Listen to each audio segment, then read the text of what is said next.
सहना भवतु सहनौ भुनक्तु सह वीर्यं करवावहै तेजस्विनावधीतमस्तु मा विद्विषावहै। ॐ शान्ति शान्ति शान्तिः। ॐ पूर्णमदः पूर्णमिदं पूर्णात् पूर्णमुदच्यते पूर्णस्य पूर्णमादाय पूर्णमेवावशिष्यते। ॐ शान्ति शान्ति शान्तिः। श्रुतिस्मृतिपुराणानाम् आलयं करुणालयं नमामि भगवत्पादं शङ्करं लोकशङ्करं शङ्करं शङ्कराचार्यं केशवं बादरायणं सूत्रभाष्यकृतौ वन्दे भगवन्तौ पुनः पुनः। ईश्वरो गुरुरात्मेति मूर्तिभेदविभागिने व्योमवद्व्याप्तदेहाय दक्षिणामूर्तये नमः। ॐ वाङ्मे मनसि प्रतिष्ठिता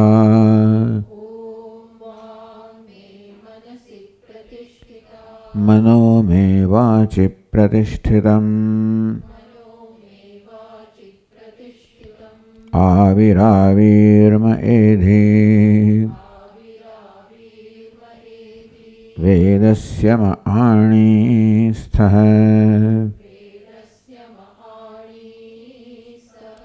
श्रुतं मे मा प्रहसीः अनेनाधीतेन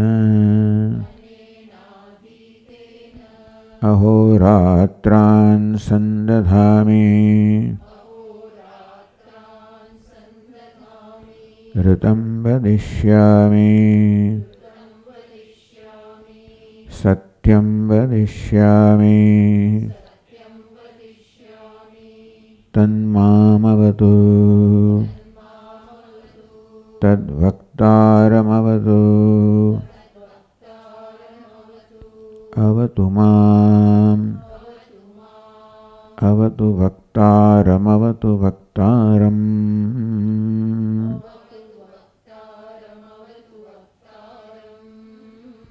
ॐ शान्ति शान्ति शान्तिः।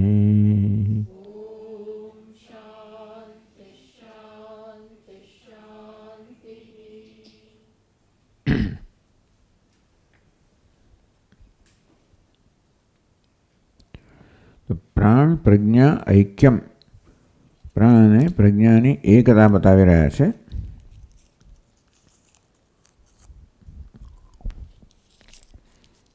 आम प्राण विषे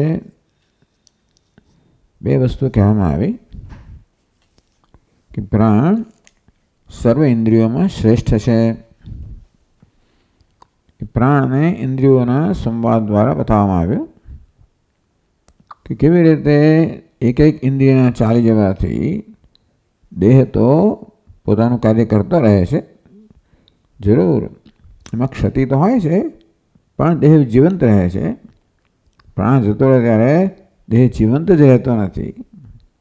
ए रीते आ प्राण ए सर्वश्रेष्ठ छे एवुं दर्शाववामां आव्युं। तो प्राण उक्तम आ प्राण छे देहने उठाड़नारो छे। सूतेलो होय बैठेलो माणस होय एने ऊभो करनार कोण छे? प्राण छे।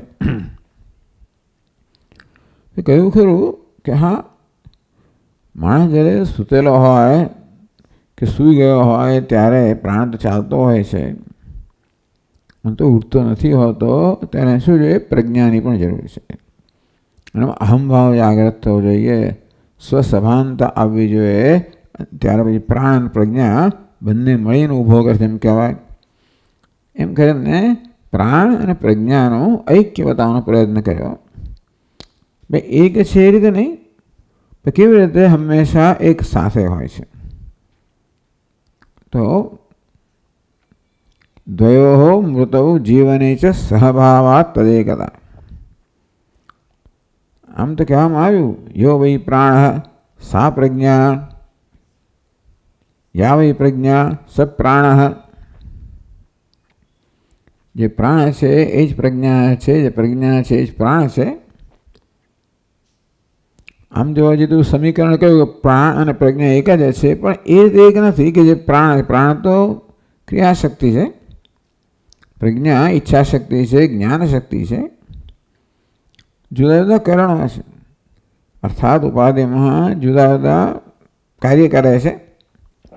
એ દ્રષ્ટિએ એક નથી, પરંતુ દ્વયોઃ મૃતૌ જીવને ચ સહદ્ભાવાત.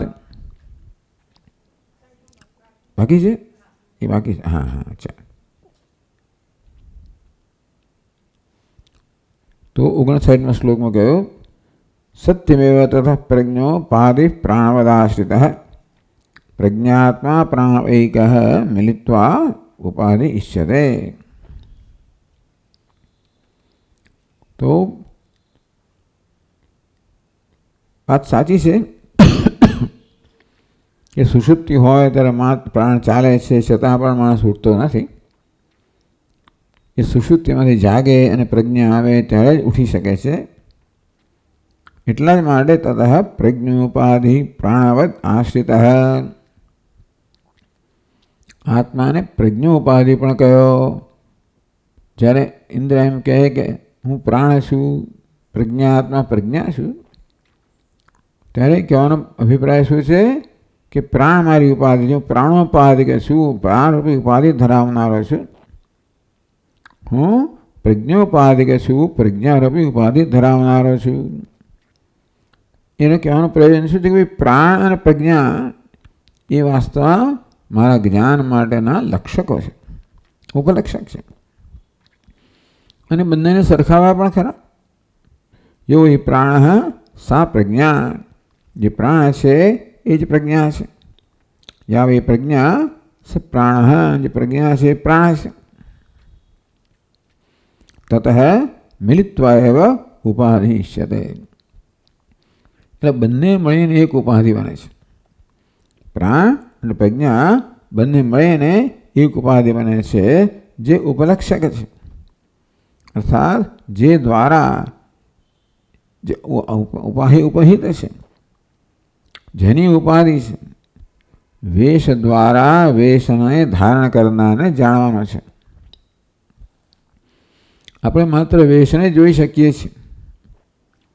જોવાનું જોઈએ, અનુભવ તો શાનો થાય? માત્ર નામ રૂપનો જ થાય.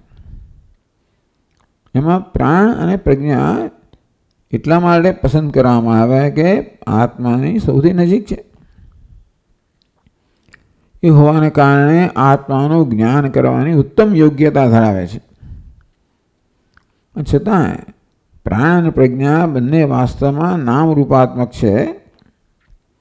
એટલે વિષય છે, દૃશ્ય છે, અને આત્મા કોઈ દૃશ્ય નથી. આત્મા તો દ્રષ્ટાનું સ્વરૂપ છે. ખરેખર તો દૃશ્ય પરથી છેવટે જે દ્રષ્ટાનું સ્વરૂપ છે એને જાણવાનું છે.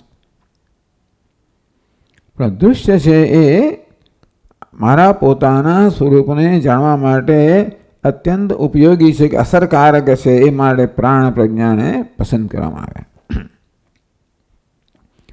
કે પ્રાણ પ્રજ્ઞા પર ધ્યાન કેન્દ્રિત કરવા દે છે. એ જ કહેશે આપણને કેવી રીતે એ આત્માના જ્ઞાન માટેની ઉત્તમ ભૂમિકા સર્જે છે અને આત્માનું જ્ઞાન જન્માવા સક્ષમ છે. તતઃ મિલિત્વા એવ ઉપાધિ ઈષ્યતે. માટે બંને મળીને, પ્રાણ અને પ્રજ્ઞા બંને મળીને જ ઉપાધિ કહેવાય છે, કે ઉપાધિ છે એ સ્વીકારાય છે, એ યોગ્ય છે. એનું કથમ તો એકત્વમ. આ પ્રાણ અને પ્રજ્ઞાને આપણે એક કેમ કહો છો? યો એ પ્રાણ સા પ્રજ્ઞા, જે પ્રાણ છે તે જ પ્રજ્ઞા છે. યાવ એ પ્રજ્ઞા સ પ્રાણ, જે પ્રજ્ઞા છે તે જ પ્રાણ છે. એમ કરીને પ્રાણ અને પ્રજ્ઞાનું એકત્વ આપ કઈ રીતે કહો છો? સ્વરૂપતઃ ભેદ અવગમાદિ છે. પ્રાણ જુદી વસ્તુ છે, એ વાયુનો વિકાર છે કે વાયુ સ્વરૂપ છે. પ્રજ્ઞા જુદી વસ્તુ છે, એ બુદ્ધિ છે. માટે બંનેનું સ્વરૂપ જુદું છે. અને તો જ્યારે બંને સ્વરૂપ જુદું હોય ત્યારે એ એક છે એમ કેમ કહી શકાય? તો એને મળે શ્રુતિએ કારણ આપ્યું. તત્ર ઉક્તમ શ્રુત્યા સહૈવ એતસ્મિન શરીરે વસતઃ સ ઉત્ક્રામતઃ ઇતિ. બંને એક છે એનું કારણ એ નથી કે બંને સ્વરૂપ એક છે, પણ સહૈવ એતસ્મિન શરીરે વસતઃ. આ પ્રાણ અને પ્રજ્ઞા હંમેશા એક સાથે નિવાસ કરે છે આ દેહની અંદર. સહવે ઉત્ક્રામતઃ, અને વળી પાછા ઉત્ક્રમણ વખતે દેહમાંથી વિદાય લેતી વખતે એ સાથે જ વિદાય રહે છે. પાછા વળી બીજું પદ એમાં સાથે જ આવે છે. આમ બંને સાથે હોવાને કારણે, સતત સાથે હોવાને કારણે બેને એક કહ્યા છે. તો જ વ્યાચસ્તે. તો કેવી રીતે બંને સદા સાથે હોય છે એની વ્યાખ્યા કરે છે 60મા શ્લોકમાં કહે છે. દ્વયો મૃતૌ જીવને ચ સહભાવાત તદેકતા ઉત્થાપકત્વાત ઉક્તમ તદ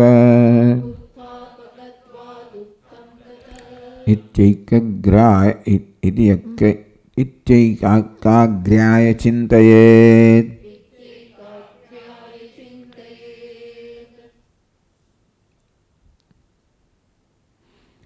દ્વયો બંનેનું મૃતૌ જીવને છે. મૃતૌ મરણ વખતે, જીવને વળી જન્મ લેતી વખતે. સહભાવાત આ બંને હંમેશા સાથે જ હોય છે. તદેકતા એ રીતે બંનેની એકતા કહેવામાં આવી. બાકી પ્રાણ તો રજસમાંથી જન્મેલો છે, પ્રજ્ઞા સત્વમાંથી જન્મેલી છે. બંને પ્રકૃતિના પરિણામ, પણ છતાં પંચમહાભૂતના સમષ્ટિ રજસ અંશમાંથી પ્રાણની અને સમષ્ટિ સત્વ પ્રજ્ઞાની ઉત્પત્તિ, એ પ્રકારે એના સ્વરૂપ જુદા છે.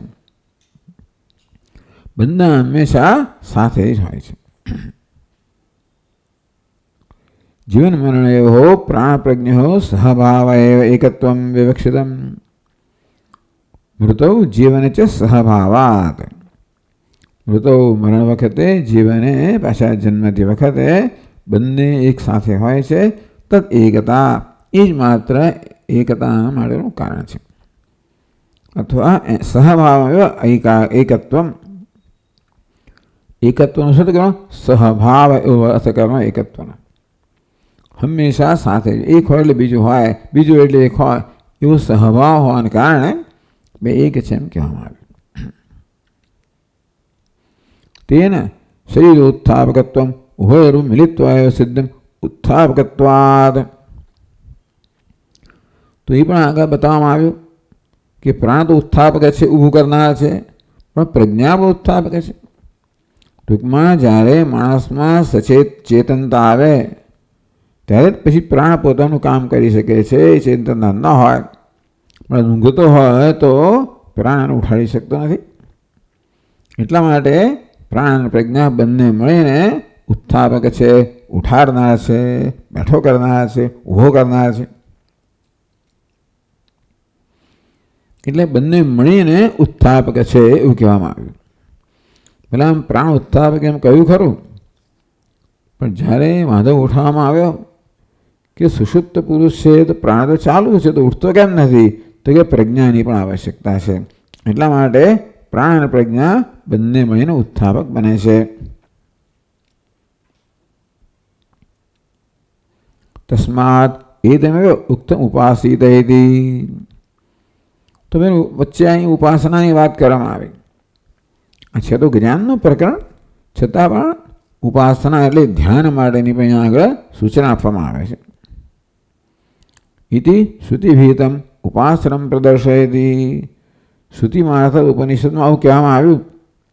તસ્માત એતમેવ ઉક્તમ ઉપાસિત. માટે આ જ ઉક્તમ છે એ પ્રકારે ઉપાસના કરો, ધ્યાન કરો. આ પ્રાણ પ્રજ્ઞાની ઉક્થ એ રીતે ધ્યાન કરો. એટલે 60મા શ્લોકની બીજી પંક્તિમાં કહ્યું ઉત્થાપકત્વાત ઉક્થમ તદ ઇતિ એકાગ્ર્યાય ચિંતયેદ. તો આત્માનું જ્ઞાન થાય પહેલાં આ પ્રાણ પ્રજ્ઞા ઉપાધિ જે સરળ છે, દૃશ્ય છે. આત્મા તો દ્રષ્ટાનું સ્વરૂપ છે, માટે ધ્યાનનો વિષય નથી, એ જ્ઞાનનો વિષય છે. આત્મા જ્ઞાનનો વિષય છે. પ્રાણ પ્રજ્ઞા તો આપણા સભાનતાના વિષયો છે, સૂક્ષ્મ છે, એની શંકા નહીં. એટલા માટે આત્માની ઉપાધિ છે. આમ પ્રાણ પ્રજ્ઞાનું ધ્યાન કરવા માટે પણ ચિત્તમાં સૂક્ષ્મતા તો જોઈએ છે. તો એ સૂક્ષ્મતાનો ઉપયોગ કરીને ચિત્તને એકાગ્ર કરવામાં આવે ત્યારે ચિત્ત એવું બને કે જેથી એ પોતાના સ્વરૂપનું જ્ઞાન પ્રાપ્ત કરવાની ક્ષમતા મેળવે. આ પ્રયોજન છે ધ્યાનનું. ઉત્થાપકત્વાત ઉક્થમ તત. તો આપણે નામ આપવામાં આવ્યું. શું નામ? ઉક્થમ. તત પ્રાણ અને પ્રજ્ઞા ઉપાધિ. પ્રાણ પ્રજ્ઞા જે છે એ મળીને શું કહેવાય છે?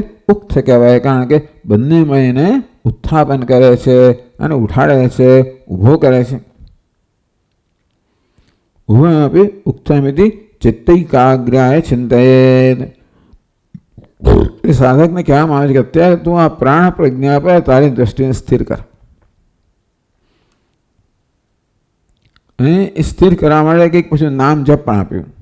ઉક્થમ ઉક્થમ ઉક્થમ ઉક્થમ ઓમ ઓમ રામ રામ. ટૂંકમાં એનું નામ પણ આપ્યું. એ નામના રટણ સહિત તું આ પ્રાણ પ્રજ્ઞા પર તારા ચિત્તને એકાગ્ર કર. એટલે ઉત્થાપક રૂપ ગુણેશ્વર ઉક્થમ એથી.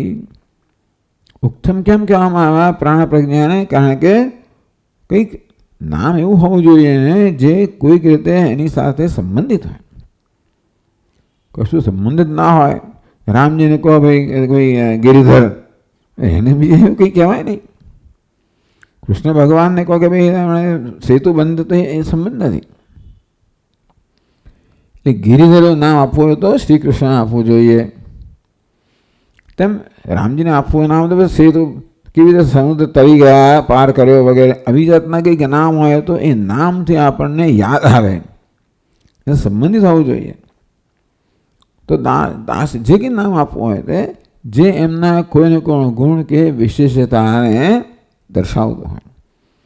એ ગુણ વિશેષતાથી આપણને ગુણ ધરાવનાર છે ને એ આપણી સ્મૃતિમાં રહે.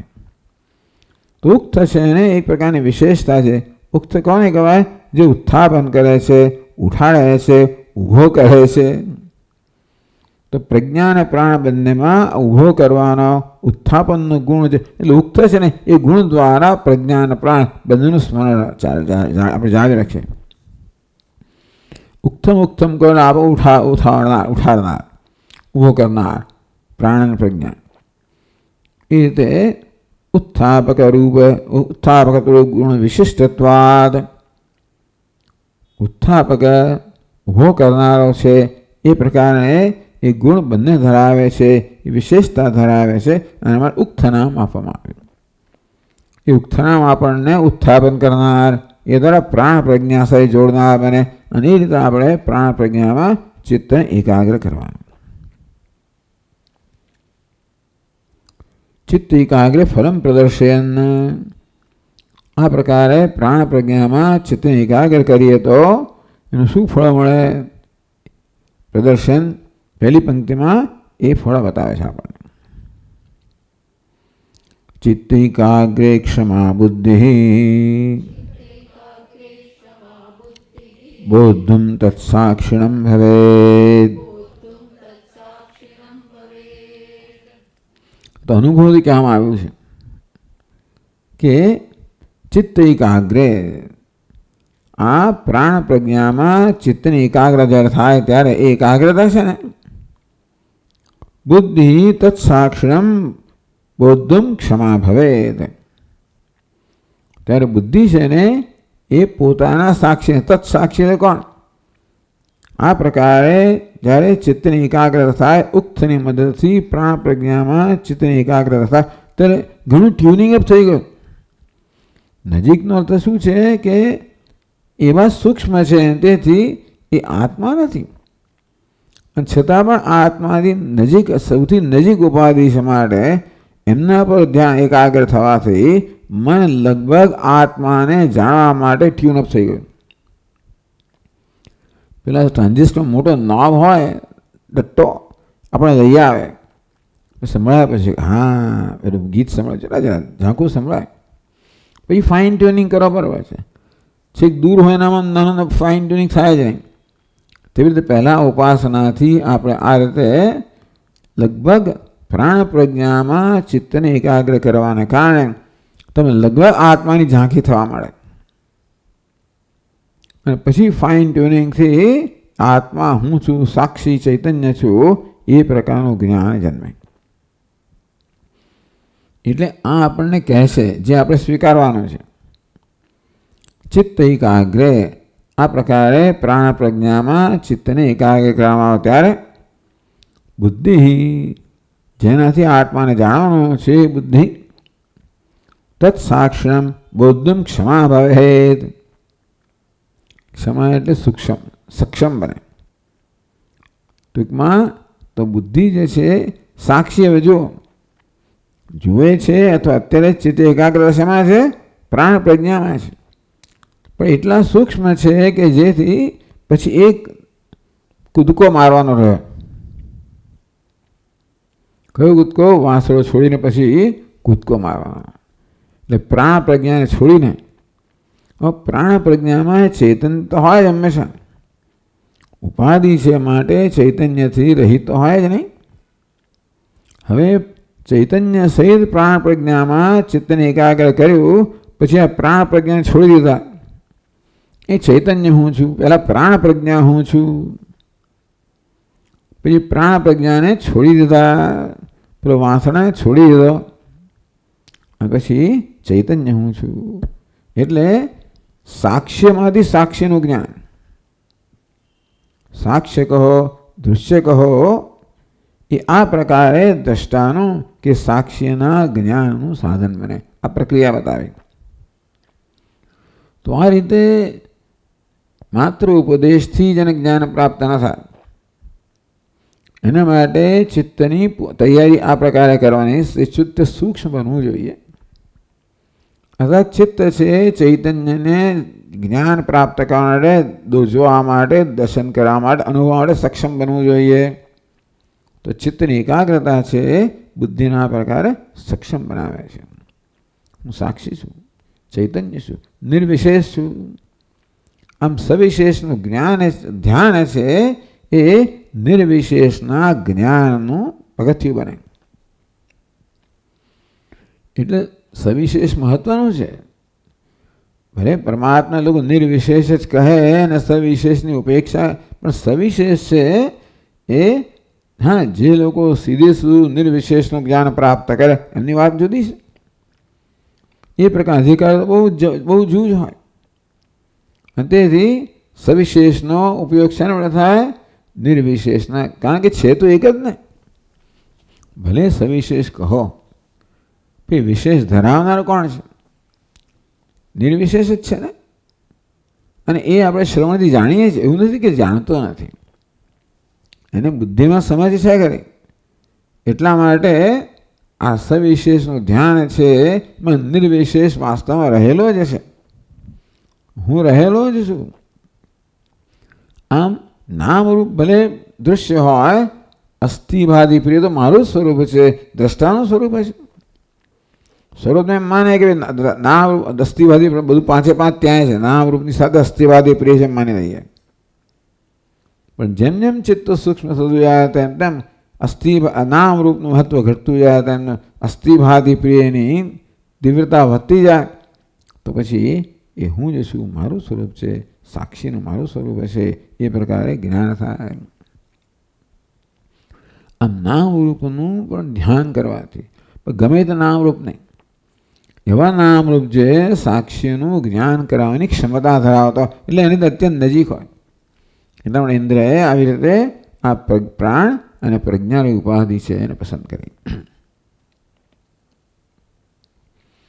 એટલે આ પ્રસંગોપાત કહેવામાં આવ્યું.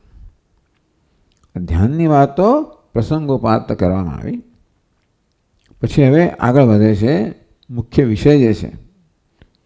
તો બીજી પંક્તિમાં કહે છે 61મા શ્લોકમાં, જગદ્ધેતુતયાપ્યેષઃ પ્રાણસ્વાત્મોપલક્ષકઃ. આમ તો ઉપલક્ષક છે માટે એ લક્ષ્ય છે, એના જ્ઞાન માટેનું સાધન છે. વચ્ચે ઉપાસના એટલા માટે કહેવામાં આવી કે ઉપલક્ષક ત્યારે આ લક્ષ્યના જ્ઞાનનું સાધન બને જ્યારે ચિત્તની એકાગ્રતા રૂપે તૈયારી હોય. જેને છે એના માટે ધ્યાનની આવશ્યકતા નથી. એના માટે આ લક્ષ્યમાંથી લક્ષણમાંથી લક્ષ્યનું જ્ઞાન પ્રાપ્ત કરવા માટે આ એકાગ્રતા જરૂરી છે. એ માટે પ્રસંગોપાત પેલું ચિત્તની એકાગ્રમાં ધ્યાન પણ કહેવામાં આવ્યું. હવે આગળ વધે છે કે આ પ્રાણની વાત થઈ રહી છે અને પ્રાણ જ આત્મા છે. એ પ્રકારનું અહીંયા આગળ સમીકરણ છે. પ્રાણ આત્મા ઉપલક્ષક છે એટલે પ્રાણ જ આત્મા છે. પ્રાણ જ આત્માનું જ્ઞાન પ્રાણ જ આત્માનું જ્ઞાન કરાવે છે. પ્રાણના જ્ઞાનથી આત્માનું જ્ઞાન થાય. એ પ્રકારે પ્રાણનું વર્ણન કરવામાં આવે છે. તત્વમ પદ અત્યાર સુધી પ્રાણોત્વમ પદ એ પ્રકારે વર્ણન કરવામાં આવ્યું. હવે તત્પદ એ રીતે વર્ણન કરવામાં આવે છે. તત્પદ એટલે બ્રહ્મ એટલે કે જગતનું કારણ. તો વ્યક્તિગત આત્માને ત્વમ પદ કે તત્વસી મહાવાક્યમાં વ્યક્તિગત જીવાત્માને આત્માને ત્વમ કહેવામાં આવે અને જગતના આત્માને તત્ કહેવામાં આવે. તો એ વ્યક્તિનો આત્મા છે એ જગતનો આત્મા છે એવું સમીકરણ વેદાંત શાસ્ત્ર કહે છે. એટલા જ માટે એ મહાવાક્યનો ઉપદેશ કરવા માટે ત્વમ અને તત્ બંનેનું નિરૂપણ કરવું પડે. તો પ્રાણ ત્વમ છે, આત્મા છે, એ પ્રકારે નિરૂપણ થયું. ઉપાધિનું વર્ણન કરવામાં આવ્યું, એ દ્વારા પ્રાણ આત્મા છે એવું નિરૂપણ થયું. હવે જગત હેતુતયાપી, જગત હેતુતયા જગતનું કારણ છે પછી પ્રાણ. તો જે પ્રાણ મારો આત્મા છે એ જગતનું પણ કારણ છે. અપી જગતનું કારણ હોવાને કારણે પણ એષ પ્રાણ સ્વાત્મોપલક્ષક. તો એટલા માટે આ જે પ્રાણ છે એ આત્માનો ઉપલક્ષક છે, આત્માનું લક્ષણ ઉપલક્ષક છે. લક્ષ્ય આત્માને વાસ્તવમાં જણાવનારો છે. કઈ રીતે? બ્રહ્મને જણાવનારો છે. અને બ્રહ્મ આત્મા છે. એ પ્રકારે જગતનું કારણ હોવાને કારણે પણ આ પ્રાણ જે છે એ આત્માનો બ્રહ્મનો ઉપલક્ષક છે. ઉપલક્ષક એટલા માટે કે બ્રહ્મ મુખ્ય અર્થમાં જગતનું કારણ પણ નથી, પણ અધિષ્ઠાન કારણ છે. એ દ્રષ્ટિએ માયા કહો, પ્રાણ કહો, જગતનું મુખ્ય અર્થમાં કારણ છે. એટલે આપણે પ્રાણને કારણ રૂપે જાણીએ. ચલો પરિણામી ઉપાદાન કારણ જાણીએ તો છેવટે આપણને વિવર્ત ઉપાદાન કારણનું જ્ઞાન માટેનું સાધન બને. કારણ પણ જાણીએ ને તો પહેલાં મુખ્ય અર્થમાં કારણ હોય, પછી આત્મા મુખ્ય અર્થમાં કારણ નથી અને છતાં કારણ કહેવાય ખરું કે એના વગર કશું સર્જી ના શકાય.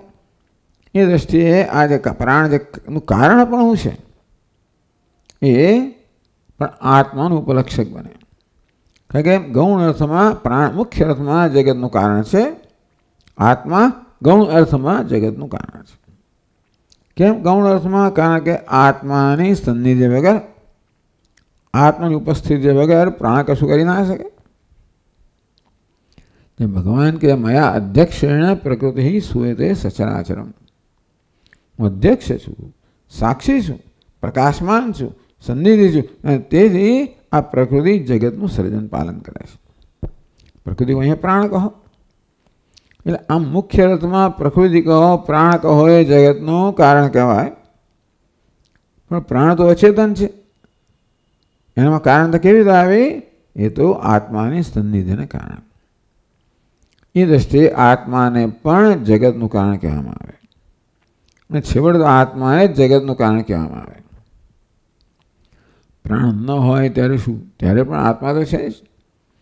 એ રીતે પ્રાણનું કારણ પણ છે ને, એ પણ આત્માને જ્ઞાન માટેનું સાધન બને. એ પછી મુખ્ય કારણ પણ જતું રહે અને અધિષ્ઠાન કારણ પણ છે એ હું છું એ પ્રકારના જ્ઞાન માટેનું આ પગથિયું બને. એટલે કહ્યું જગત હેતુતયાપી એશ પ્રાણ. એ સહ પ્રાણ છે જગત હેતુતયા, એ જગતનું કારણ હોવાને કારણે પણ સ્વાત્મોપલક્ષક, આત્માનું ઉપલક્ષક છે. તો હવે આપણે ઉપનિષદની ચોપડી જોઈએ તો 37મા પાન પર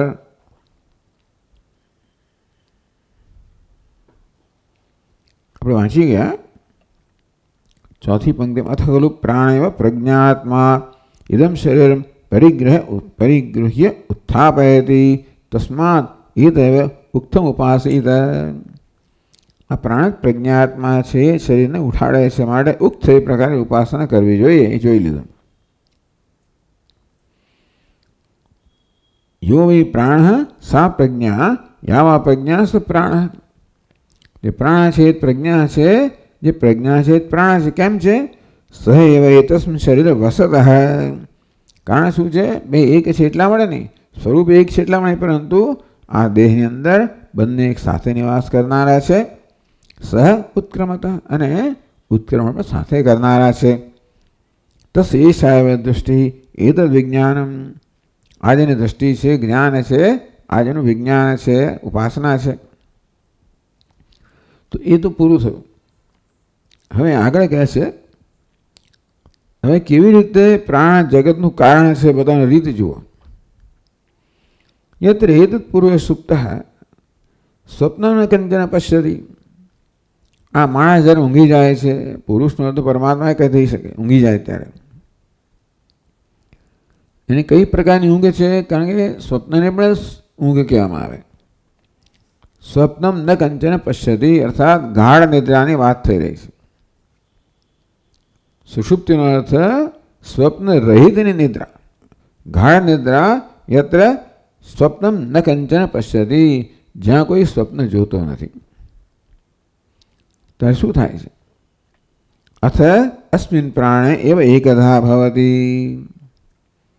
ત્યારે માણસ છે ને એ પ્રાણમાં એક થઈ જાય છે. માણસ કહો, સુનારો કહો, પરમાત્મા કહો, પુરુષનો તો એ પણ થાય. ત્યારે પરમાત્મા પ્રાણમાં એક થઈ જાય છે. તથા એનો વાક સર્વિનામી સહપ્યેતિ. ત્યારે શું થાય છે? આ બધી ઇન્દ્રિયો છે ને, વાણી છે, એ બધા નામ સહિત આની અંદર એકીભૂત લીન થઈ જાય છે. ચક્ષુ સર્વરૂપે અપ્યેતિ. ચક્ષુ છે એ બધા રૂપ રંગ સહિત આમાં પુરુષમાં લીન થઈ જાય છે. શ્રોત્રમ સર્વહિ શબ્દૈ સપ્યેતિ. શ્રોત્રેન્દ્રિય છે બધા પોતાના વિષય શબ્દ સહિત આમાં લીન થઈ જાય છે. આ ચાર વસ્તુનું અહીંયા હંમેશા વર્ણન કરવામાં આવ્યું છે. વાણી છે, શ્રોત્ર છે, ચક્ષુ અને મન. મન સર્વે ધ્યાને સપ્યેતિ. લય બતાવ્યો. ટૂંકમાં મન છે પોતાના વિષય ધ્યાન, વાણી છે એનો વિષય કયો છે? શબ્દ, એની સાથે લીન થઈ જાય. ચક્ષુ છે એનો વિષય કયો છે? રૂપ રંગ, એની સાથે લીન થઈ જાય. મનનો વિષય કયો છે? ધ્યાન કહો, વૃત્તિઓ કહો, એની સાથે લીન થઈ જાય. આ શેની પ્રક્રિયા બતાવી? જગતના લયની પ્રક્રિયા. શેમાં? પ્રાણમાં. સુષુપ્તિમાં પણ પ્રાણ તો ચાલુ જ છે ને. એટલે સુષુપ્તિનું વર્ણન એટલા માટે કરે છે કે સુષુપ્તિનો પ્રાણ તો જાગ્રત છે. બે બધા લીન થઈ ગયા. તો શેમાં લીન થઈ ગયા? એમ કહેવાય કે બધી જ ઇન્દ્રિયો પોતાના વિષય સાથે પ્રાણમાં લીન થઈ જાય છે. ભલે માત્ર વાણી, શ્રોત્ર અને ચક્ષુ અને મન એટલાનો નિર્દેશ કરવામાં આવ્યો, બધી જ કર્મેન્દ્રિયો, બધી જ જ્ઞાનેન્દ્રિયો, બધા જ પોતપોતાના વિષયો સહિત તે વખતે આ પ્રાણમાં એકીભૂત થઈ જાય, લીન થઈ જાય. એટલે પ્રાણોપાધિક આત્મામાં લીન થઈ જાય એમ કહેવાય. આ પ્રકારે લયની પ્રક્રિયા. એટલે લય એટલે શું? લયનો અર્થ શું થયો? જેમાં બધી વસ્તુ લીન થઈ જાય એ ઉપાદાન કારણ હોય. કાર્ય હંમેશા પોતાના ઉપાદાન કારણમાં લીન થઈ જાય. જેમ ઘડા બધા હોય તે છેવટે માટીમાં લીન થઈ જાય, અલંકારો સુવર્ણમાં લીન થઈ જાય. તેવી રીતે આ જગત, કયું જગત? ઇન્દ્રિયો, મન પણ આવી ગયું. એને 11 ઇન્દ્રિયો કહી, 5 જ્ઞાનેન્દ્રિયો, 5 કર્મેન્દ્રિયો, એક પણ એમ કરે ને મનને ક્યારેક ઇન્દ્રિય કહેવામાં આવે છે સરળતા માટે. તો 11 ઇન્દ્રિયો, એના વિષયો, એને આખું જગત કહ્યું. એ સમજાવશે બીજું જગતમાં છે શું. ઇન્દ્રિયો શું છે? આ ભોગતા માટેનું સાધન છે. એને કે ભોગતું, જગતમાં 2 પદાર્થો છે, ભોગતા અને ભોગ્ય. સબ્જેક્ટ ને ઓબ્જેક્ટ, ભોગતા અને ભોગ્ય. તો ભોગતા શાનેથી ભોગ કરે છે? ઇન્દ્રિયોથી, 11 ઇન્દ્રિયોથી. 5 જ્ઞાનેન્દ્રિયો, 5 કર્મેન્દ્રિયો અને મનથી એ બધાનો ભોગ કરે છે. એના તે વિષયનો. એટલે ભોગતા અને ભોગ્ય 2 જો જગત હોય તો ઇન્દ્રિયો અને વિષયો થઈને સમગ્ર જગત થઈ ગયું. આ બધું ત્યારે સુષુપ્તિની અંદર પ્રાણ કે પ્રાણ ઉપાધિક આત્મામાં લીન થઈ જાય. એટલે આખી લય પ્રક્રિયા બતાવી કે આ બધું પ્રાણમાં લીન થઈ જાય છે. પ્રાણ ઉપાદાન કારણ છે. યથા પ્રતિબુદ્ધ્યતે, જાગે પાછો ત્યારે શું થાય? વળી પાછા બધા એમાંથી ઉત્પન્ન થાય. તો ઉત્પત્તિ માટે દૃષ્ટાંત આપે છે. યથા અગ્નેઃ જ્વલતઃ સર્વાઃ દિશઃ વિસ્ફુલિંગાઃ વિપ્રતિષ્ઠેરન. તો જ્યારે અગ્નિ બળતો હોય ત્યારે કાષ્ઠમાંથી તણખા છે એને બધી દિશાની અંદર પ્રગટ થતા હોય છે. અગત્યની વસ્તુ એ છે કે કાષ્ઠમાંથી તણખા જે પ્રગટ થાય છે ને એમાં કાષ્ઠનો કોઈ પ્રયત્ન નથી. સ્વભાવ જ છે કે કાષ્ઠને બાળો એટલે તણખા પ્રગટ થાય. તો જેવી રીતે અનાયાસે કાષ્ઠ અગ્નિ જ્યારે બળે ત્યારે કાષ્ઠમાંથી તણખા અનેક દિશામાં ફેલાતા હોય છે, પ્રસરતા હોય છે. એવા આ દૃષ્ટાંત આપ્યો. એ તસ્માત આત્મનઃ, તે પ્રકારે આ આત્મામાંથી, પ્રાણમાંથી આત્મા આવી ગયો. પ્રાણઃ યથા આયતનમ વિપ્રતિષ્ઠન્તે. પ્રાણ એટલે ઇન્દ્રિયો. તો તેવી રીતે માણસ જ્યારે જાગે ને ત્યારે આ પ્રાણમાંથી બધી જ ઇન્દ્રિયો પોતપોતાના સ્થાને જાય. પછી અગત્યની વસ્તુ છે. આ 11 ગોલકો છે. 5 જ્ઞાનેન્દ્રિયના, 5 કર્મેન્દ્રિય અને અંતઃકરણના ગોલકો છે. તે સ્થાને રહીને તે પોતાના કાર્ય કરતી હોય. તો આંખો છે, ચક્ષુના ગોલક છે, કાન છે, શ્રોત્રના ગોલક છે વગેરે. તો બધા સુષુપ્તિમાં આત્મામાં લીન થઈ ગયા. જાગે ત્યારે વળી પાછા, ધારો કે આત્મા હૃદયમાં હોય તો બધા પાછા પોતપોતાના સ્થાને પોતાના ગોલકમાં પાછા આવી જાય. કંઈ ગડબડ ના થવી જોઈએ. એટલે એક પહેલાં જાય ને પેલું આંખો પહેલાં જતી રહે એવું ના થાય. એટલે કે યથા આયતનમ, જે રીતે ગયા હતા એ પ્રકારે જાગે ત્યારે આ બધી ઇન્દ્રિયો પોતપોતાના આયતનમાં, સ્થાનમાં, ગોલકમાં વિપ્રતિષ્ઠન્તે, પછી પ્રતિષ્ઠિત થાય છે. તો ઇન્દ્રિયો આવી. પ્રાણેભ્ય દેવાહ, ઇન્દ્રિયોમાંથી દેવતાઓ ઉત્પન્ન થયા. કયા દેવતાઓ? અધિષ્ઠાન દેવતાઓ. જેના અનુગ્રહથી તે ઇન્દ્રિય કામ કરતી હોય. આપણે જાણીએ છીએ કે વાણીના અધિષ્ઠાન દેવતા અગ્નિ છે. જેના અનુગ્રહથી વાણી બોલી શકે. વાણી આવે ને અગ્નિ આવી જાય. એનો અર્થ એ થયો કે વાણીમાંથી, એટલે ઇન્દ્રિયમાં દેવતા એટલે જે ઇન્દ્રિયો આવે ને તરત દેવતાનો અનુગ્રહ પ્રાપ્ત થઈ જાય. એ રીતે દેવતાઓ ઉત્પન્ન થયા કહેવાય. દેવી બી લોક આહા. અને પછી વિષયો, વાણીનો વિષય. દેવતા આવે ને તો ઇન્દ્રિય દેવતા મળીને પછી વિષયનો અનુભવ થાય. આ પ્રકારે વિષય આવે. પાછું જગત આવી ગયું. તસ્યેષાએવ સિદ્ધિ, આ એની સિદ્ધિ છે. આ જ વાસ્તવમાં એને માટેનો પુરાવો છે કે જો પ્રાણ જે છે એ જગતનું કારણ છે. કારણ કે જગતનો લય સુષુપ્તિના નિદર્શનથી કહેવામાં આવ્યું. કેવી રીતે જગતનો લય પ્રાણમાં કે પ્રાણોપાધિક આત્મામાં થાય છે. વળી પાછી જગતની ઉત્પત્તિ પણ પ્રાણમાંથી કે પ્રાણોપાધિક આત્માની થાય છે. પછી બતાવશે કે મરવામાં પણ આવું છે, મૂર્છામાં આવું છે, ને બધું એવું જ છે. ટૂંકમાં સુષુપ્તિને, મૂર્છાને, મરણને સરખું જ ગણે છે. હવે સરખી પ્રક્રિયા થાય છે એવું બતાવ. આપણે પછી જોઈશું. પહેલાં આટલું જોઈ લઈએ. આમાં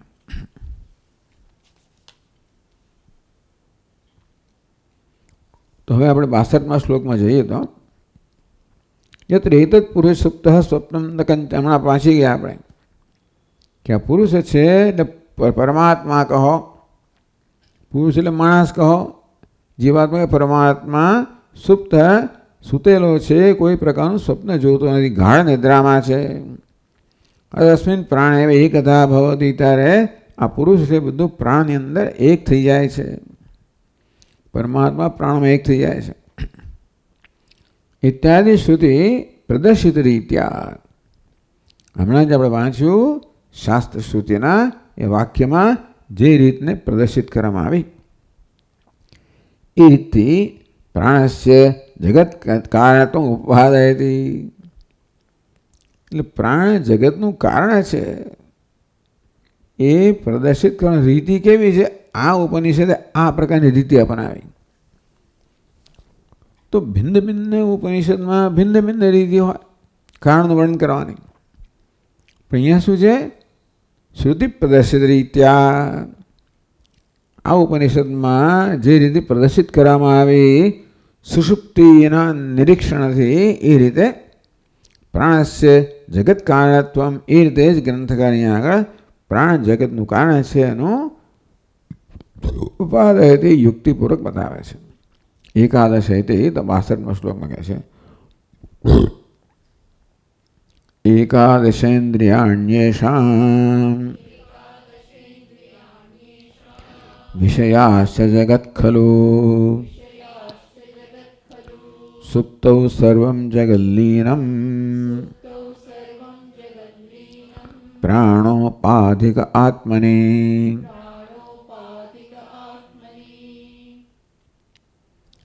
એકાદશ ઇન્દ્રિયાણિ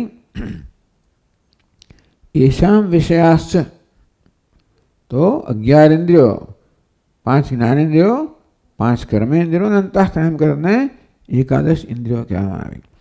એ ક્યારેક ક્યારેક આ પ્રકારે અંતઃકરણનો ઇન્દ્રિયમાં સમાવેશ થતો હોય છે. તો એકાદશેન્દ્રિયાણી પછી છે એષાં વિષયા, એના પરિચય વિષય. એતદેવ ખલુ જગત ખલુ, આને જગત કહેવામાં આવે છે. એકાદશ ઇન્દ્રિયો અને વિષય મળીને જગત થઈ ગયું. ભોગતા અને ભોગ્ય, બસ એ બીજું કંઈ ત્રીજી વસ્તુ જ નથી ને. તો ભોગતા વર્ગમાં ઇન્દ્રિયો આવે જેને અનુભવ થાય છે, અને ભોગ્ય વર્ગમાં વિષયો આવે જેનો અનુભવ થાય છે. જગત ખલું, આ વસ્તુ અહીં કહેવામાં આવી. તો ગ્રંથકાર કહે છે કે આ દ્વારા ઉપનિષદ કહેવામાં આવે છે કે સમગ્ર જગતનો આ પ્રકારે પ્રાણોપાધિક પુરુષમાં લય થાય છે. એવું આમાં સ્પષ્ટ ના થાય કદાચ ઉપનિષદ વાંચીએ તો. જેમ કહ્યું કે આ જગત કહેવાય, એટલે માત્ર ઇન્દ્રિયો અને વિષયો એટલે કે સમગ્ર જગતનો લય થાય છે પ્રાણોપાધિક આત્મામાં. સુપ્તૌ સર્વં જગલ્લીનમ પ્રાણોપાધિકે આત્મની, સુષુપ્તિમાં પ્રાણોપાધિકે આત્મની, પ્રાણ ઉપાધિ ધરાવનાર આત્મામાં સમગ્ર જગત લીન થઈ જાય છે સુષુપ્તિમાં. એતદેવ ખલુ જગત, આ જ જગત છે. એતદેવ ખલુ જગત ઇતિ ઉચ્યતે, અને જગત આપણે જેને જગત કહીએ છીએ ને આ જ છે. તો જગત જગત કરીએ છીએ એનું આ સરળ વર્ણન થયું. શું ભાઈ? ઇન્દ્રિયો અને એમના વિષયો મય જગત થઈ ગયું. અને આ બધું પ્રાણોપાધિક આત્મામાં લીન થઈ જાય, આખું જગત લીન થઈ ગયું. એ જ સર્વમ સ્વાપકાલે પ્રાણોપાધિકે આત્મની લીયત હે. સ્વાપકાલે સુષુપ્તિ સમયે આ બધું પ્રાણરૂપી ઉપાધિ ધરાવર આત્મામાં લીન થાય છે. આત્મામાં લીન થાય છે કહેવાનું એટલે છેવટે તો અંતતો ગતો આત્મા જ કારણ જ કહેવાય, પણ ગૌણ અર્થમાં, અધિષ્ઠાનના અર્થમાં. એમ કહેવાય મુખ્ય અર્થમાં પ્રાણ કારણ છે, પણ આત્મા વગર પ્રાણ પણ કારણ પણ ન પ્રાપ્ત કરે. એટલે પ્રાણોપાધિક એટલે સગુણ આત્મામાં, સુપાધિક આત્મામાંથી જગ સર્જન તો નિરુપાધિકમાંથી થાય નહીં. કારણ માયોપાધિક કહો યા પ્રાણોપાધિક કહો, અન્યત્ર માયારૂપી ઉપાધિ ધરાવનારા પરમાત્માવાદી સર્જન પાલન લય થાય. અહીંયા આગળ પ્રાણ કહેવામાં આવ્યો. પ્રાણરૂપી ઉપાધિ ધરાવનાર આત્મામાંથી જગતનું લય થયો એટલે સર્જન બતાવશે.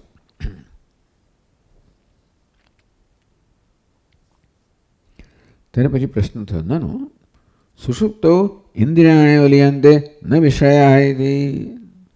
આ વસ્તુ ચર્ચા અહીંયા આવે છે. આવું બધું ઉપનિષદમાં તમે જોવા ના મળે. ઉપનિષદ જે કહ્યું છે અને એનું તાત્પર્ય એટલે એનું સુંદર અર્થઘટન એ બતાવે છે કે તમારે કેવી રીતે એને સમજવું. તો આપણને પ્રશ્ન થાય, નાનો સુષુપ્તો ઇન્દ્રિયાણે વલિયંતે. ભાઈ સુષુપ્તિમાં તો ઇન્દ્રિયો લીન થઈ જાય છે.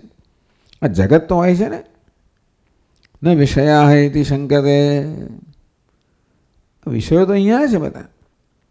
એ વિષયો ક્યાં લીન થાય છે? માત્ર ઇન્દ્રિયો જ લીન થાય છે ને.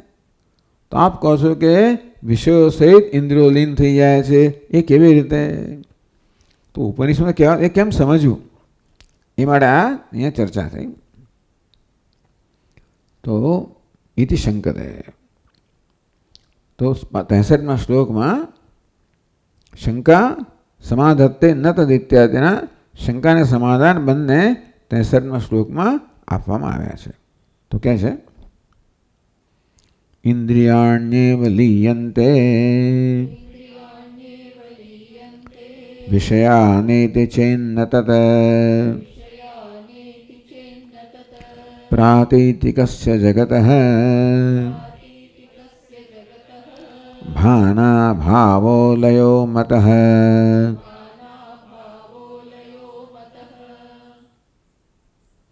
હવે જે વેદાંત આવ્યો, ઘનઘોર વેદાંત. કારણ કે આમે ઉપનિષદે સરળ ભાષામાં કહી દીધું, પરંતુ ઉપનિષદમાં જે કહેવામાં આવ્યું એને સમજવા માટે આ વસ્તુ આપણે જાણવી જોઈએ કે કઈ વસ્તુ ઉપનિષદ કહે, અથવા આપણી પ્રક્રિયાઓ શેમાંથી આવી. દૃષ્ટિ સૃષ્ટિવાદ વગેરે કહેવામાં આવે છે, એ ક્યાંથી આવ્યો? આમાંથી આવ્યો. એક સુષ્ટ દૃષ્ટિવાદ છે, બીજો દૃષ્ટિ સૃષ્ટિવાદ છે. તો અહીં કઈ પ્રક્રિયા અપનાવી છે? દૃષ્ટિ સૃષ્ટિવાદ. તો કે છે ઇન્દ્રિયાણે લીયંતે. ભાઈ વાત તો ઇન્દ્રિયો જ લીન થાય છે, ન વિષય હતી. વિષય તો આપણે જોઈ શકીએ છીએ, અને એ ક્યાં લીન થાય છે? એ છે જો તમારો પ્રશ્ન હોય તો ના, તો કે ના, એ બરોબર નથી કે ઇન્દ્રિયો જ લીન થાય છે, વિષયો લીન થતા નથી. એ વાત બરોબર નથી. પ્રતિજ્ઞા કરી. કેમ? પ્રાતિતિકસ્ય જગત ભાના ભાવો લયો મત. અમે કોને લઈ કહીએ છીએ? ભાન અભાવ લય. વસ્તુનું ભાન ન થવું એનો લય છે. કે વસ્તુ છે એ નક્કી કેમ થાય? એની સભાનતા હોય તો જ હવા પણ નક્કી થાય ને. તમે સભાન નથી છતાં સ્વીકારો, એ તો પછી શ્રદ્ધાનો કે અંધશ્રદ્ધાનો વિષય થયો. નાના સ્વામી, મને ખબર ખાતરી તમારા માથા પર શિંગડા છે. ધારો કે એવો આગ્રહ તમે રાખો, તને દેખાય તો કે દેખાતો નથી, અનુભવાય તો કે અનુભવાતો નથી, પણ હું માનું છું. એટલે એ વસ્તુ વેદાંત એવું ના ચાલે ભાઈ. કોઈ વસ્તુ છે ક્યારે કહેવાય? જ્યારે આપણી પ્રતીતનો વિષય બને ત્યારે છે એમ કહેવાય. જે પ્રતીતનો વિષય નથી એ છે કેમ કહેવાય? તેથી પ્રાતીતિકસ્ય જગત. આ જે કેવું છે? પ્રાતિતિક છે. એ જગતની સત્તાને કેવી સ્વીકારવામાં આવી છે? પ્રાતિભાષિક સત્તા. પ્રાતિતિક કોને કહેવાય? જ્યારે પ્રતીત થાય ત્યારે જ છે, એમ પ્રાતિતિક. તો સ્વપ્નનું જગત છે ક્યારે છે? સ્વપ્નની પ્રતીતિ છે ત્યારે જ છે. જાગી જઈએ ત્યારે સ્વપ્નની પ્રતીતિ નથી, માટે જગત નથી. એ તો બધાનો અનુભવ છે. એમાંથી આ પ્રકારે આપણે તારણ કાઢ્યું કે જેની પ્રતીતિ થાય છે પ્રાતિભાષિક જ છે, એટલે સ્વપ્નના દૃષ્ટાંતથી. ટૂંકમાં દૃષ્ટિ સૃષ્ટિવાદ માટે સ્વપ્નનું દૃષ્ટાંત આપવામાં આવે, સૃષ્ટિ દૃષ્ટિવાદ માટે જાગ્રતનો. એટલે પ્રારંભમાં જાગ્રત માટે સૃષ્ટિ દૃષ્ટિવાદ સ્વીકાર્ય, પછી કહે છે અંતતો ગત્વા તો દૃષ્ટિ સૃષ્ટિવાદ. એટલે સ્વપ્નનો જ અનુભવ છે. અને શું બતાવે છે? દૃષ્ટિ સૃષ્ટિ. જગત છે કેમ? કારણ કે હું જોઉં છું. સ્વપ્નનું જગત છે કેમ? કારણ કે એની પ્રતીતિ થાય છે, પ્રાતિભાષિક છે. પ્રતીતિ ન થાય ત્યારે નથી. એટલે કહે છે કે જગત પ્રાતિતિકમ. એટલે કહ્યું પ્રાતિતિકસ્ય જગત હે. જગત છે પ્રાતિતિક. એટલે શું કહેવાય? યદા પ્રતીયતે તદા એવ. પ્રાતિકનો અર્થ સમજાયો. યદા પ્રતીયતે તદા એવ વર્તતે. એને પ્રાતિતિક કહેવાય અથવા પ્રાતિભાષિક કહેવાય, કે જ્યારે પ્રતીત થાય છે ત્યારે જ છે, પ્રતીતિ ના થાય એ નથી. બસ આવું સીધું કહી દીધું. તથા છે સુપ્તો વિષયાણામ પ્રતીતિ અભાવે. તો સુષુપ્તિમાં કોઈ વિષયોની પ્રતીતિ નથી, મળે નથી. એનું શું ગયું? લય એવા. ટૂંકમાં ત્યારે વિષયો નથી, અર્થાત એ બધા પોતાના કારણમાં લીન થઈ ગયા. એ સુષુપ્તિની અંદર જગત લીન થઈ જાય છે એવું કહ્યું. શેના મળે કહ્યું? કે પ્રાણોપાધિક આત્મા જગતનું કારણ છે બતાવવા માટે સુષુપ્તિમાં સમગ્ર જગત. કયું જગત? 11 ઇન્દ્રિયો એમના વિષયો સહિત સમગ્ર જગત સુષુપ્તિમાં પ્રાણોપાધિક આત્મામાં લીન થઈ જાય છે, એના વિષયો સહિત. તો એમ કહેવાય કે ભાઈ પ્રાણોપાધિક આત્મા જગતનું કારણ છે. પ્રશ્ન થયો ભાઈ કે આ વિષયો તો લીન થતા લાગતા નથી. ચલો ઇન્દ્રિયો લીન થઈ ગયા 11, પણ વિષયો ક્યાં લીન થાય છે? તો પેલાને પૂછતું, જે ઊંઘે છે ને એને પૂછ, તને જગતની પ્રતીતિ છે? તો કે નથી. તને પ્રતીતિ જગત નથી. મને જગતની પ્રતીતિ હોય તો મારા માટે જગત છે, મને પ્રતીતિ ના હોય તો મારા માટે નથી, બીજા માટે, કોઈને માટે નથી. હું જ્યાં છું ત્યાં તું આવે તો તારા માટે નથી. સમજ પડી? મારે માટે ને સુષુપ્ત માટે નથી. એટલે મારે માટે શું છે? હું જ્યાં છું ત્યાં તું આવે તો તારે માટે જગત નથી. અર્થાત આવે ને ત્યાં જગત લીન થઈ જાય. હું છું ત્યાં તું આવે ને તો જગત લીન થઈ જાય. એટલે કોઈને માટે નથી. તું માને છે કે જગત છે કારણ કે હું છું ત્યાં તું આવ્યો નથી. હું ક્યાં છું? જ્યાં પ્રતીતિનો અભાવ છે એ અવસ્થામાં હું છું. જ્યાં પ્રતીતિનો સદભાવ છે ત્યારે જગત છે. તને જગત, તું જગત છે એમ કેમ કહે છે? કારણ કે તને જગત પ્રતીત થાય છે. આપણે જાગ્રત છે. આ પ્રશ્ન કોને માટે, કઈ દ્રષ્ટિ કરવામાં આવ્યો? આપ કહો છો કે ભાઈ બધું લીન થઈ ગયું, આ જગત ક્યાં? તો તારી દ્રષ્ટિએ લીન ન થઈ ગયો. જે સૂતેલો છે એની દ્રષ્ટિએ લીન કેમ થઈ ગયું છે? કારણ કે એની પ્રતીતિ નથી. તું પણ એ અવસ્થામાં પહોંચે તો તને પ્રતીતિ ના થાય તો તારે માટે પણ જગત નથી. તેથી એવું નથી કે માત્ર એને માટે જ જગત લીન થઈ ગયું, બધાએ માટે લીન થઈ ગયું. તથા ચ સુપ્તો વિષયાણામ પ્રતીતિ અભાવે. તો સુષુપ્તિમાં વિશ્વની પ્રતીતિ નથી અને માટે જગત નથી. પ્રતીતિ છે, જે વસ્તુની પ્રતીતિ છે. આમે જાગ્રત અવસ્થાની અંદર પણ કશીક વસ્તુ છે એવો નિર્ણય ક્યારે થાય? આપણને એની પ્રતીતિ હોય ત્યારે. હું તો અનુમાનથી, પણ પ્રતીતિ જોઈએ જ. અત્યારે પણ જેની પ્રતીતિ નથી એ નથી. જેમ કે મારા માથા પર શિંગડા નથી, કેવી રીતે નક્કી કર્યું? પ્રતીતિ નથી માટે. તો જાગ્રત અવસ્થામાં પણ વસ્તુ નથી એમ કેમ નક્કી કરીએ છીએ? પ્રતીતિ ન થાય ત્યારે. તેથી શું નિયમ થયો? પ્રતીતિ છે તો વસ્તુ છે, પ્રતીતિ નથી વસ્તુ નથી. સુષુપ્તિમાં પ્રતીતિ નથી મળે જગત નથી. પ્રાતિતિકસ્ય જગત પ્રાતિતિકત્વમ વેદાંત સિદ્ધાંતે જગત. હા, તો ભાઈ આ 63મા શ્લોકમાં કહ્યું. તો 64મા શ્લોકમાં કહે છે પ્રાતિતિકત્વમ વેદાંત સિદ્ધાંતે જગત સ્ફુટમ અતઃસુપ્તો જગલ્લીનમ પ્રબોધે જાયતે પુનઃ.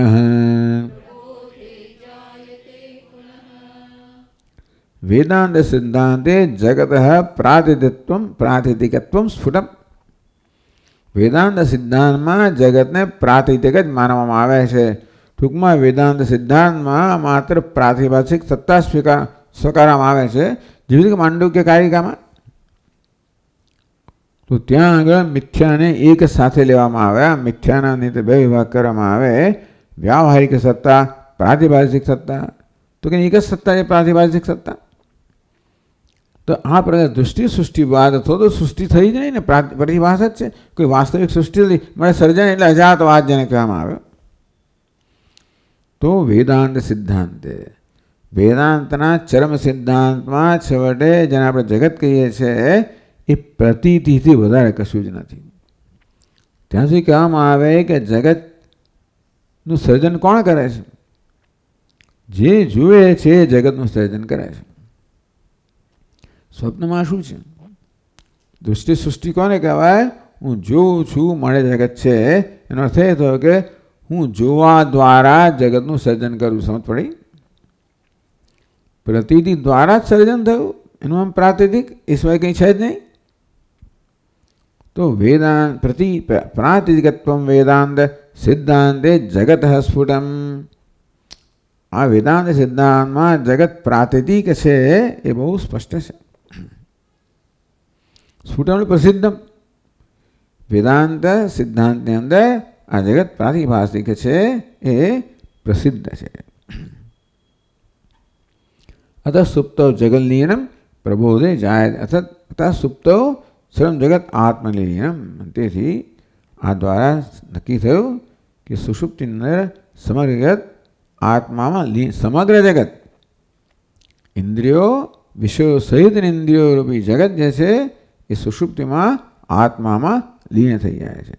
અર્થાત આત્મા જે છે એ જગતનું કારણ છે. પછી જાગો એટલે વળી પાછું જગત ઉત્પન્ન થયું એ પ્રકાર બતાવશે આપણને.